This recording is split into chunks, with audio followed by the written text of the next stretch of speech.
Good morning student. This one is third video of chapter controlling 13 of business study.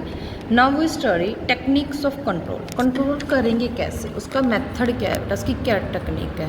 हर काम को करने की कोई ना कोई टेक्निक होती है, ठीक है। Techniques of control help to implement the process of control in organization. क्या करेगी, हेल्प करेगी ऑर्गेनाइजेशन में कंट्रोल करेंगी। अपन From this, an idea technique of control is one that check every aspect of performance. Background main techniques of control can be classified two part है traditional method and modern method. देखो हम काम करते हैं उसके ज़्यादातर दो ही मेथड होते हैं, या तो पुराने तरीके से या आज नए टेक्निकल तरीके से। ट्रेडिशनल है budgetary control, break even point, personal observation and statical report. Modern है PERT and CPM, return on investment, management information system, responsibility accounting, management auditing and ratio analysis. ठीक है जी। फर्स्ट है ट्रेडिशनल टेक्निक्स ऑफ कंट्रोल, पुराने तरीके से अपना जो मेथड है traditional technique of control are those technique of control which are being used by the organization एक लॉन्ग टाइम, जो पुराने टाइम से चलता आ रहा है उसको यूज़ करते हैं। Although better techniques that then these techniques have come into existence in the present, still these techniques are used by many organization। बहुत सारे ऑर्गेनाइज यूज़ करते हैं। First of all budgetary control. Budget होता क्या है, budget बनाना, पहले से हम डिसाइड कर लेते हैं इतनी इनकम होगी, इतना खर्चा होएगा, हमारे पास इतने पैसे हैं, उसको कैसे यूज़ करें। The financial statement of which determine the specific policy and program for the achievement of specific objective in specific period of time in future is known as budget. कहता है एक टाइम पीरियड के दौरान future में हमारे पास जो सामान है, जो पैसे हैं, उसके लिए हम पॉलिसी बनाते हैं कि हम कितना अचीव कर सकते हैं। It provide detailed information about the policy of management. Budget also specific performance standard under the budgetary control the expenditure to be incurred on all the taxes in the future is determined in advance. Then actually result are compared with the performance standard specific in budget. फिर क्या करते हैं, हम देखते हैं हमारा कितना खर्चा हुआ, कितनी इनकम हो रही है, जो हमने बजट बनाया था, एक्चुअली स्टैंडर्ड डिसाइड किया, तो उससे कंपेयर करते हैं। Budget control is a system which use budget as a means of planning and controlling all aspects of producing and all selling commodity and services। Budget में ये चीज़ देखा जाता है, बजट बनाया जाता है प्लानिंग एंड कंट्रोलिंग में, कितने चीज़ें पैदा की हैं, कितनी बेची हैं, उनसे related. Objective of budget to plan about future for objective of the organization में भी अचीव, फ्यूचर में ऑर्गेनाइजेशन के ऑब्जेक्टिव को अचीव करना। To establish coordination in activities in department, आपस में कोऑर्डिनेशन क्रिएट करना, लोगों की जो है काम करने की क्वालिटी में इम्प्रूवमेंट करना, वेस्टेज को रोकना, हमारे प्रॉफिट को इंक्रीज़ करना, खर्चे कम करना और सेंट्रलाइजेशन को बढ़ावा देना। एडवांटेजेस क्या है, help in maximization of profit. बेटा बजट से हम बिज़नेस के प्रॉफिट को मैक्सिमाइज़ कर सकते हैं, यानी कॉस्ट कम करेंगे, प्राइस पे बेचेंगे, अच्छी क्वालिटी का, दैट प्रॉफिट ज़्यादा होगा। फैसिलिटीज़ ऑफ कोऑर्डिनेशन, आपस में सभी डिपार्टमेंट में कोऑर्डिनेशन से काम करवाएंगे। कोऑर्डिनेशन के कारण काम होगा तो काम स्पीड से होगा और अच्छी क्वालिटी का बनेगा, जिससे भी प्रॉफिट होगा। इन डेफिनेशन ऑफ वीकनेस, हमारे वीकनेस पॉइंट को भी हमें पता चलेगा। The diversion of weakness in working of the organization can be identified by comparing actually performance. जो हमारे हैं उससे पहचान किया जा सकता है एक्चुअली परफॉर्मेंस से कंपेयर करके कहाँ पे हमारे प्रॉब्लम्स आ रही हैं। इकोनॉमी होगा बेटा, बेनिफिशियली होगा, इसमें कम खर्चा आएगा तो इकोनॉमिकली होगा। Help in performance evaluation, performance को मापने में भी बड़ा आसानी रहेगी। ठीक है जी। हेल्पफुल इन रिगार्डिंग कॉस्ट के रिगार्डिंग सबसे ज़्यादा ध्यान दिया जाता है, क्योंकि बजट में हमेशा खर्चों को कंट्रोल करने पे ध्यान दिया। Help in implementing incentive scheme क्या होती है, जैसे जैसे इसमें ये एक डिसाइड किया जाता है, अगर कोई एक दिन में 10 पीस बना रहा है, अगर वो 10 से ज़्यादा पीस बनाएगा तो उनको पर पीस पे ज़्यादा अमाउंट मिलेगी। ये इससे इंसेंटिव स्कीम बोलते हैं। लेबर्स को जो अच्छा रेम्युनरेशन मिलेगा। कॉन्टीन्यूसली इन करेक्शन एक्शन, इसमें बिल्कुल सही एक्शन पे ध्यान दिया जाएगा और कॉन्टीन्यूटी वहाँ पे बनी रहेगी लगातार। जहाँ पे प्रॉब्लम आती है उसको साथ के साथ सॉर्ट आउट करके उस पर कंट्रोल किया जाता है। बेटर यूटिलाइजेशन ऑफ रिसोर्स, सारे रिसोर्सेज का अच्छा से अच्छा यूज़ होगा, क्योंकि वहाँ पे कॉस्ट कम की जाती है। Source of motivation of to employees, कहता है एम्प्लॉयज़ के लिए मोटिवेशन का भी सोर्स कम, क्योंकि उसमें अलग अलग प्राइस डिसाइड किया जाता है अकॉर्डिंग टू उनके वर्क, उनकी रेम्युनरेशन डिसाइड की जाती है। बेटा ये थे इसके एडवांटेजेस, जब किसी चीज़ की एडवांटेजेस होती है उसकी लिमिटेशंस भी होती हैं। Budgetary of limitation, need for revision, इसमें बार बार चीज़ों को दोहराने की जरूरत पड़ती है। अनसर्टेनिटी अबाउट फ्यूचर, फ्यूचर बेटा कोई डिसाइड नहीं होता, पहले से प्री डिटरमाइंड नहीं होता, जिसको फ्यूचर में चेंज करना पड़ता है। कन्फ्लिक्ट अमंग डिफरेंट डिपार्टमेंट, आप अलग अलग डिपार्टमेंट में झगड़े ही रहते हैं, उनको सुलझाते ही टाइम निकल जाता है। Need for support of top management, इसमें टॉप मैनेजमेंट की सपोर्ट की बहुत ज़्यादा जरूरत पड़ती है। प्रॉब्लम ऑफ कोऑर्डिनेशन, उनमें तालमेल बिठाना ही बड़ा मुश्किल हो सकता है।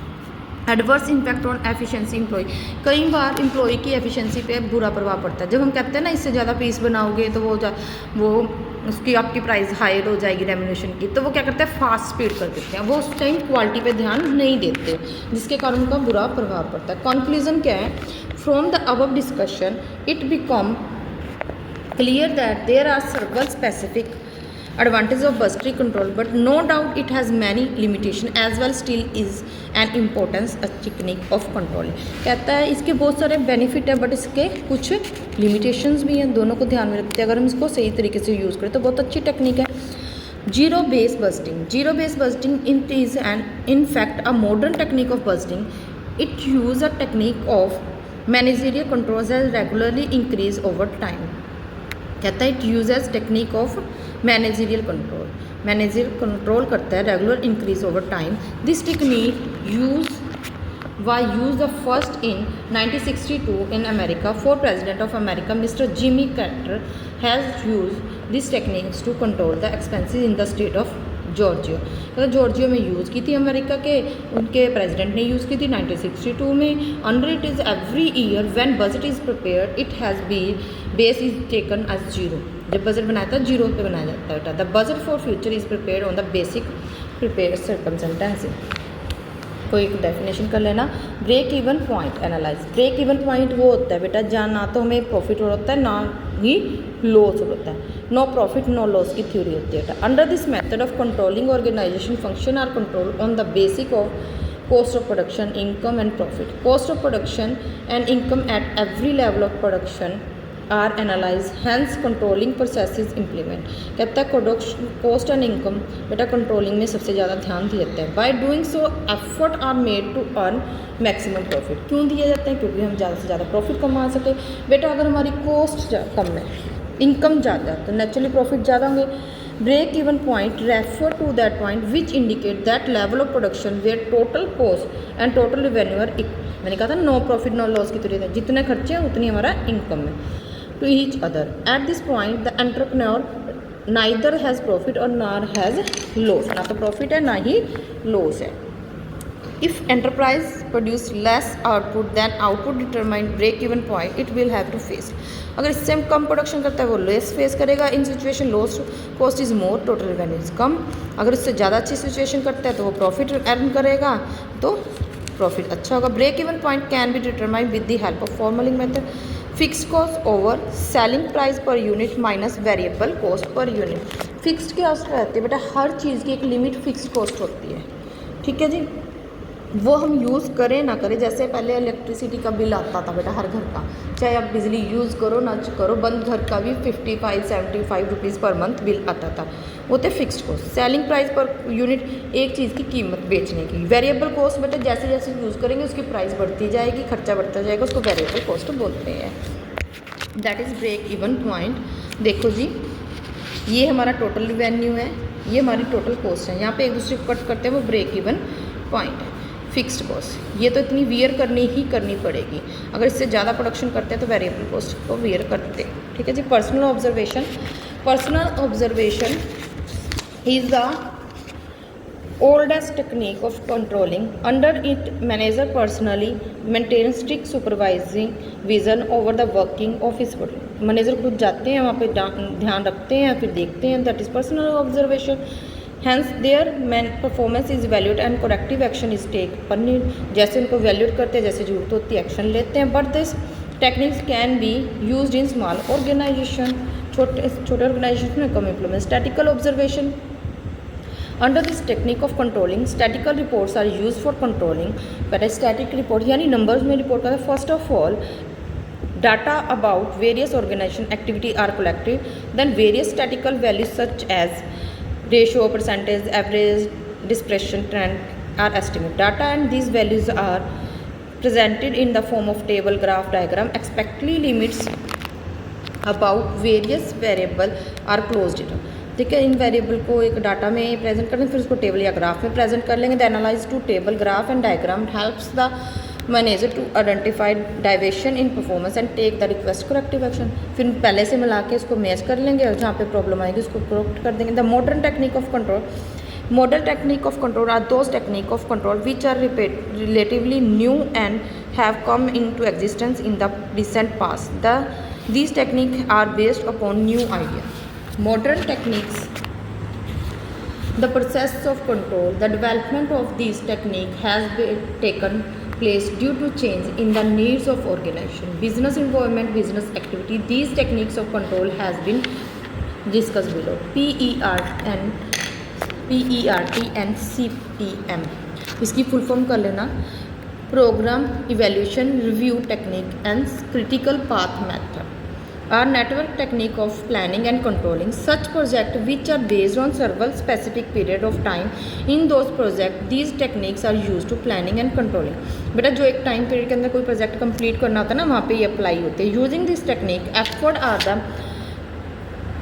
are made to complete the project with specific period of time and specific cost by doing efficient allocation of resources and timing among various organization objective. बेटा एक टाइम पीरियड के अंदर लिमिटेड खर्चे में जब कोई काम पूरा करना होता है, कोई प्रोजेक्ट पूरा करना होता है, दैट इज़ वहाँ पे ये अप्लाई होती है। जैसे आपके ये गलियों के सड़कें वगैरह का काम होता है ना, कोई टाइम पीरियड होता है, उतने टाइम में उतने कॉस्ट में वो पूरा करना होता है। Hence this technique act as effective techniques of controlling.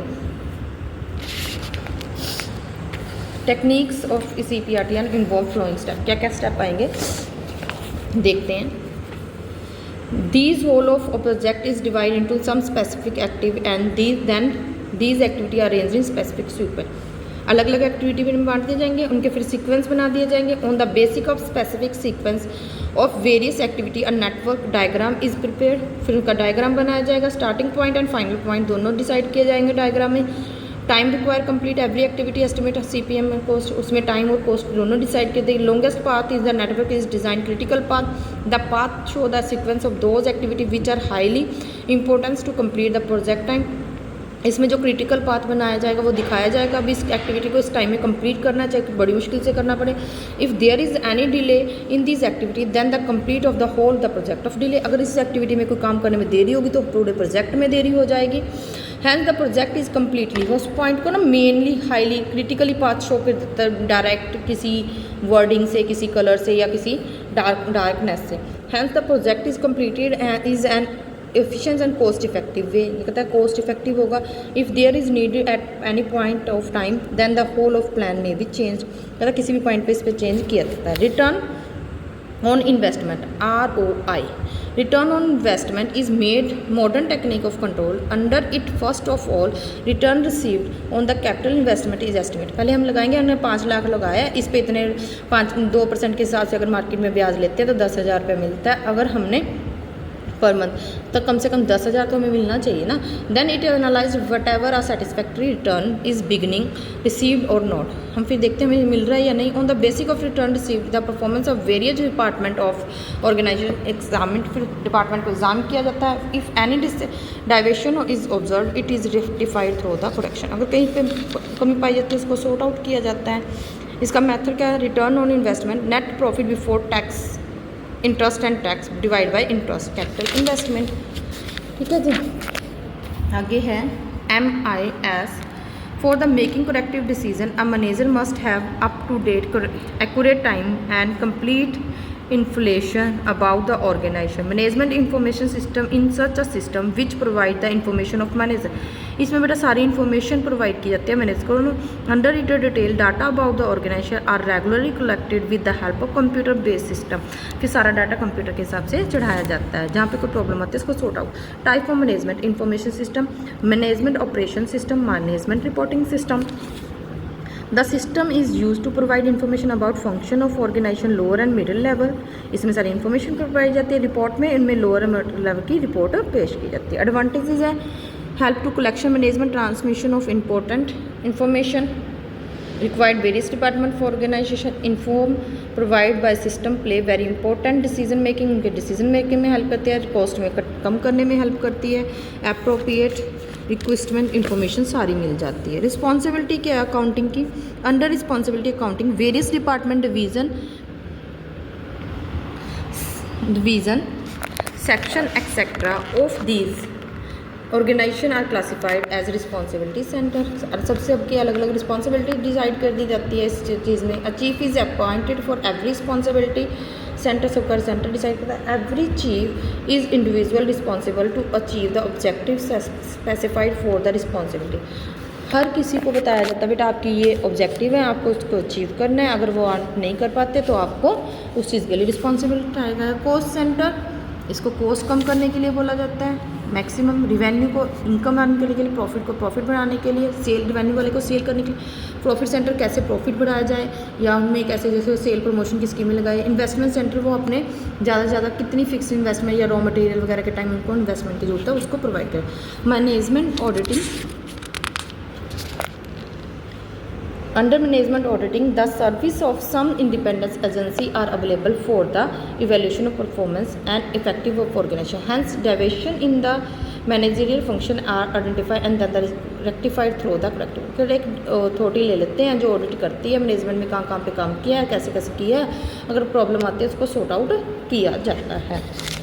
Advantage है to identify deviation managerial to improve the performance of the whole manage organization by improving the performance of management improvement करके उसकी information कर सकते हैं। Manager policy है, strategy है, due to coordination हो सकता है। Ratio analysis it's also include in your accounting. Liquidity ratio होती है बेटा बिजनेस में कितना कैश बना रहे, ठीक है, लिक्विडिटी रहे, कैश में रहे या कैश के इक्विवेलेंट चीज़ें रहे। Current ratio, quick ratio, absolute liquid ratio, ये आपके कैश फ्लो का लास्ट चैप्टर है सेकंड बुक का। Current asset divide by current liability, quick current asset minus bill receivable and stock, minus stock भी होगा the current liability. Obsolete liquid ratio, obsolete liquid asset by current liability. Solvency ratio, business कितना solve कर अपने जो देनदार हैं उन कितने जल्दी वो अपने देनदार को पैसा दे सकता है। Debt equity ratio, debt long term by shareholder, यानी कितने उसने लोगों का लॉन्ग टर्म पैसा लिया हुआ कंपेरिजन अपनी कैपिटल के। डेट टोटल एसेट रेशो, उसकी एसेट कितनी है कंपेरिजन देन उसके लॉन्ग टर्म लोन से। प्रॉपर्टी रेशो, शेयर होल्डर का जो उसकी कैपिटल है वो कितनी है शेयर होल्डर की अपनी कैपिटल कंपैरिजन देन उसकी टोटल एसेट की। इंटरेस्ट कवरेज रेशो, वो अपना earning before interest and taxes, वो कितना इंटरेस्ट इजीली पे कर सकता है। एक्टिविटी रेशो, बिजनेस में कैसा काम चल रहा है। इन्वेंट्री स्टॉक रेशो, यानी हमारा स्टॉक कितना जल्दी सेल हो रहा है, कितनी जल्दी हम डेटर्स को रिसीव कर लेंगे पैसा, कितनी जल्दी क्रेडिटर को दे देंगे। इन्वेंट्री स्टॉक से रिलेटेड होती है, डेटर से रिसीव कितनी जल्दी करेंगे, क्रेडिटर कितनी जल्दी पे करेंगे। प्रॉफिटेबिलिटी रेशो होती है बिजनेस कितना जल्दी प्रॉफिट कमा रहा है। ग्रोस प्रॉफिट रेशो कितनी है उसकी, net profit ratio, operating profit ratio and return on capital employed, जिसने कैपिटल लगाई उस पर से कितना ज़्यादा से ज़्यादा रिटर्न मिल रहा है। बेटा ये सारी टेक्निक्स हैं आपकी कंट्रोलिंग के। Next chapter next video. Okay बेटा, थैंक